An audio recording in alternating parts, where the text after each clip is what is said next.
ధర్మ సందేహాలు కార్యక్రమానికి తిరిగి స్వాగతం. గురుగారు, మరో ఉత్తరం చూద్దామండి. బెంగళూరు నుండి అభిషేక్ పంపించారు.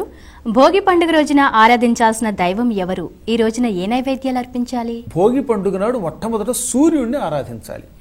సూర్య భగవానుడు ఈనాటి వరకు దక్షిణాయనంలో ఉండి ఉత్తరాయణానికి వస్తున్నాడు. ఇంకెక్కడి నుంచి మనకి జ్ఞానం ఇస్తాడు.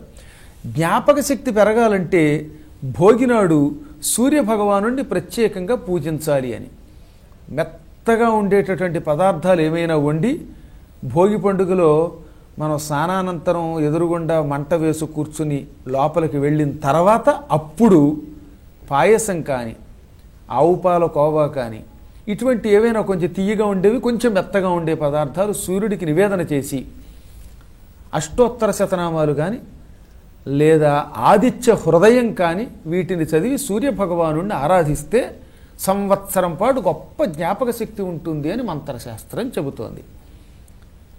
ఇది కాకుండా జపాకుసుమ సంకాశంక అస్యపేయం మహాద్యుతిం తమోరిం సర్వపాపఘ్నం ప్రణతోస్మి దివాకరం అనే శ్లోకాన్ని భోగి పండుగ నాడు 108 సార్లు చదువుతూ సూర్యుడికి ఎర్రని పువ్వులు నీళ్లు కలిపి 3 సార్లు అర్ఘ్యమిస్తే అటువంటి వాళ్ళ ఇళ్లలో పిచ్చి పిల్లలు పుట్టరు. కొంతమంది ఇళ్లలో పిల్లలకు అప్పుడప్పుడు పిచ్చి వస్తూ ఉంటుంది, లేదా చదువుతున్నవాడు హఠాత్తుగా మందకొడి అయిపోతాడు. అలా మందకొడిగా అవరు.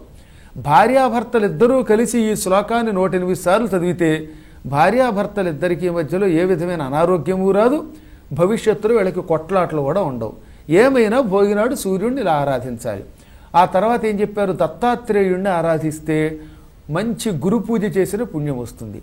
శ్రీకృష్ణ పరమాత్మని, ఆదిశేషుణ్ణి, బలరాముణ్ణి ఇద్దరినీ కలిపి ఒక పటంలో పెట్టి ఈరోజు ఆవు పాలతో నివేదన చేసి ఆవు పాలు నివేదించి పూజిస్తే అటువంటి వాళ్ళ కుటుంబాలు కూడా హాయిగా ఉంటాయి అని మంత్రశాస్త్రాలు చెబుతున్నాయి. కాబట్టి సూర్యభగవానుణ్ణి, దత్తాత్రేయుణ్ణి, బలరామకృష్ణుల్ని జంటగా ఉన్నటువంటి వాళ్ళని పూజించటం భోగి పండుగ నాడు తప్పనిసరిగా చెయ్యాలి. గురువుగారు